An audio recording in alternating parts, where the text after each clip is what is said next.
In today's show, we're going to talk about one of the best chefs in the world, Gordon Ramsay. Coming up. In today's episode, you're going to feel empowered, unstoppable, and gain the tools to accomplish anything you can dream of, using real examples from some of the most successful entrepreneurs in the world. That's all happening today on the I Can Show. Hi everyone, welcome to another episode of the I Can Show podcast, where we show you the realm of possibilities and how you can succeed in your passion. My name is James Martin. Welcome to another episode. I'm so excited that you're here today. And today we're going to talk about one of the most meanest chefs in the internet, the well-known, the infamous Gordon Ramsay. Now, one of the reasons why I wanted to really do Gordon Ramsay, actually a lot of the reasons why I really wanted to do all these particular entrepreneurs for this first season, a lot of them are people that I know and I absolutely adore and get so much inspiration from. He is just a really cool guy. He's the author of 40 books, 25 TV shows, including Hotel Hell, Kitchen Nightmares, MasterChef, and Hell's Kitchen. A lot of you have probably seen some of these memes and jokes from him being on Hell's Kitchen. He's also the owner of at least 30 restaurants around the globe. And by the way, I'm going to say straight off the bat that if you are interested in watching more of Gordon Ramsay, I highly recommend check out his show, Kitchen Nightmares. There's an American version and a UK version. Both are good. I personally prefer the UK version. You can check out both. And I think it just shows you, in my mind, the real essence of who Gordon Ramsay is. That he's not just all yelling and swearing. That's just one of the aspects of him. But he also can be very nice to people who really deserve it. Very compassionate, very knowledgeable, and just a lot of really cool things to get out of him. So, before we get started, of course, I also want to ask that if there's anything in this episode that resonates with you, I want to hear it, please, either in the comments down below, or shoot us an email at magicutmedia@gmail.com. I want to know your thoughts, and if there's any questions, let me know. Alright, so, where was he born? What's it like growing up as Gordon Ramsay? So, Ramsay was born on November the 8th, 1966 in Scotland. Ramsay grew up with two sisters and a younger brother. Gordon did not have a great dad, as he was being an alcoholic and a womanizer. And at age 16, Ramsay moved out of the house to escape the abuse of his father. When he was 18, Ramsay was in a trial to play on his favorite football team, the Rangers, but ended up suffering major injuries with smashing the cartilage during training and continued to train and play on the injured knee, which ended up tearing a ligament during a squash game. Gordon did want to become a professional football player at first, but when that passion died, he couldn't continue because of the injury. He pursued his other smaller passion, which was food. So later, Ramsay would enroll in the North Oxfordshire Technical College, which was sponsored by Rotarans because his parents couldn't even afford his education and his kitchen supplies. And that's where he would study to be a hotel management. He got his first set of whites also through this special donation as well. And he just said that was, his parents felt very disappointed because they couldn't afford to give him his own set of whites. But that would later change, of course, later on. So, where did he start out? He first worked at the Roxton House Hotel as a common chef. Then he moved to London, where he worked on a series of restaurants until being inspired to work for a temperamental Marco Pierre White at Harvey's. After not wanting to deal with Pierre's bullying and violence, interesting, he moved to France to advance his cooking career by studying French cuisine. It was his way of sort of moving out and exposing himself to French and the French culture. Gordon found work at the Le Gavroche in Mayfair, hope I pronounced that correctly, where he met Jean-Claude Breton and worked there for 3 years learning French cuisine.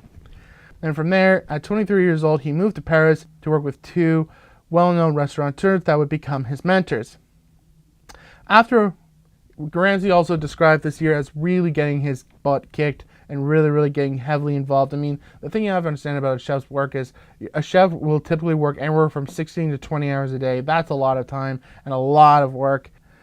After a year of working in a very stressful environment, he took a year off and worked as a personal chef on a private yacht based in Bermuda where he then would travel to Italy and would learn about Italian cuisine.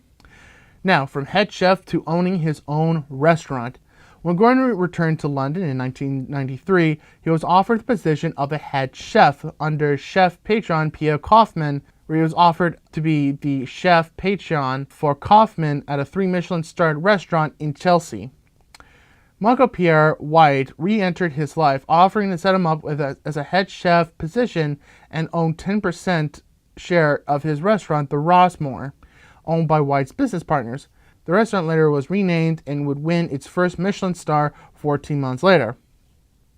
Despite the restaurant's success, a dispute between Ramsay's business owners, who wanted to turn the restaurant into a chain, and Ramsay's dream of running his own restaurant led to him leaving the partnership in July 1998, which the decision was further described by Gordon as, quote, the most important day of my entire cooking career, the most important decision of my life, end quote. In 1998, Ramsay opened up his first restaurant in Chelsea, Restaurant Gordon Ramsay, a French cuisine with the help of his father-in-law, Chris Hutchison, and his former colleagues. The restaurant gained its 3rd Michelin star in 2001. Gordon would then open up his second restaurant in March 1999 as a joint venture between his father-in-law and himself, which also won a Michelin star in 2011. So things are already going very well. But you also have to understand that success comes great failures. He had to learn his lesson one way or another. And this part has a very interesting thing. And it's not just as simple as he took a big failure, but it's also understand. This is why, again, I wanted to create the podcast. It's like, so why did these happen? And what's the benefit of a failure? So here's something interesting. So Gordon Ramsay was inspired to launch a restaurant in his hometown of Glasgow in Scotland on behalf of his prestige David Dempsey, who became the first chef de cuisine in 2001. Dempsey had previously been a sous chef under Ramsay at Restaurant Gordon Ramsay in London. It was Ramsay's first restaurant in Scotland in his hometown, which unfortunately closed down in 2004. Why? Ramsay revealed in an episode of Kitchen Nightmares UK about how he wanted to impress his locals with fancy food, but learned very quickly that no one likes fancy food, and eventually he had to close down his restaurant, which became a personal failure in Gordon's career. My case in point is that he became very, very, very, very, very fancy. He had to learn very quickly that, listen, simple is better. Keep it simple. And I just think that just applies to anywhere in life, right? Always, always keep it simple. Now, Gordon would go on to open up the Ver in Dubai in 2001, 2 restaurants in Tokyo in 2005, 2 restaurants in Tokyo. In November 2006, Gordon Ramsay at the London opened up in New York City in 2007. Ramsay opened up in Ireland, Gordon Ramsay at the Power Court. In May 2008, he opened his first restaurant at the US West Coast, which was Boxwood, in the London West Hollywood Hotel. Then in August 2011, Ramsay opened his first Canadian restaurant, Laurier Gordon Ramsay in Montreal, and those are just a few examples of many restaurants he continues to launch to this day. Gordon not only built up restaurants, but will launch Gordon Ramsay Holdings Limited to purchase existing restaurants, as well as launch his first production company, One Potato, Two Potato, which produces smaller TV programs and online videos.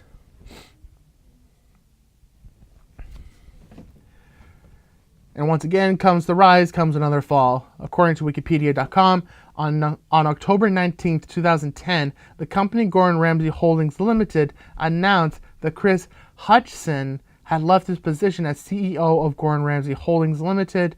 Shortly after, Ramsay released a letter to the press describing how he had unraveled the manipulative Hutchison's complex life after having him followed by a private detective. His father-in-law's away days, wrote Ramsay, were rarely what I thought they were. Company accounts show Hutchison borrowed up to £1.5 million from Gordon Ramsay Holdings, of which he was chief executive. Though he says he reported the borrowings to the company and paid the money back, Hutchison said that he had been vaporized and subjected to a public hanging by Ramsay, whom he described as a friendless egotist. In April 2017, Hutchison pleaded guilty in a charge of conspiracy to hack into computers of Gordon Ramsay Holdings Limited. Ouch. Here's where he gets into show business. Gordon had first started to make an appearance on television, started with being a judge on a children's catering competition where he was a judge, no, not MasterChef Junior, and then stars in a couple sort of behind the kitchen counter documentaries in 1998 and the year 2000. In 2004, he would launch his own British TV program called Ramsay's Kitchen Nightmares. This is the UK version, which features him helping failing restaurants and turning them around within a week. The show continues until its run, which ended on September 12, 2014, with 36 episodes. And again, I highly recommend you guys check out this show. Gordon also starred in Hell's Kitchen in the UK, which went from May 23, 2004 to April 27, 2009. In May 2005, the Fox network introduced Ramsay to American audiences in a US version of Hell's Kitchen, which launched May 30th, 2005. And it's still running to this day with over 260 episodes. This is where you might say he really got his fame. In addition, Ramsay also hosted a US version of Kitchen Nightmares. Ramsay has also presented a 5-series of a food-based magazine program titled The F Word. It launched on Birth TV on October 2005. And then in 2010, Ramsay served as a producer and a judge on the US version of MasterChef. One year, Gordon would take a very long break from his business and would visit several different countries in Asia where he would document his journeys, and would later become a show called Gordon's Great Escape, which released January the 18th, 2010 to May 30th, 2011 under his production company, One Potato, Two Potato. In March 2012, Fox announced the coming of Ramsay's 4th series from the Fox network, Hotel Hell. This series is similar to Kitchen Nightmares, except that it focuses on struggling hotels, motels, and other lodging establishments in the United States. The series debuted on August the 13th, 2012, and is still continuing to this day. And Hotel Hell, Kitchen Nightmares, both of them highly recommend. So, what can we learn from Gordon Ramsay? Aside from the fact that, yes, he curses a lot and he uses every single alternative version of the F word possible, here's the thing. Gordon works very hard, and he's said that very bluntly, that he does work extremely hard. He also mentions it's very common for his chefs to work up to 20 hours a day. He also inspires other people to learn as much as you can. Gordon has often said that one of his biggest goals is to discover every single ingredient on the planet and know what to do with it. And finally, be versatile, but grounded in what your passion is. Everything he's done has evolved around food and teaches others how to make good food.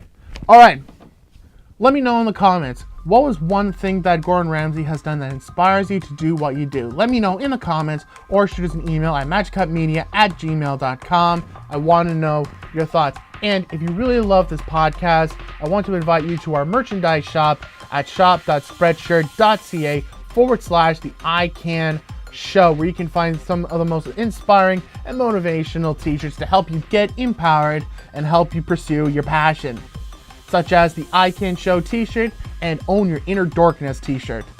Let us know your thoughts. I can't wait for you to join us on our next episode of the I Can Show. Take care, everyone.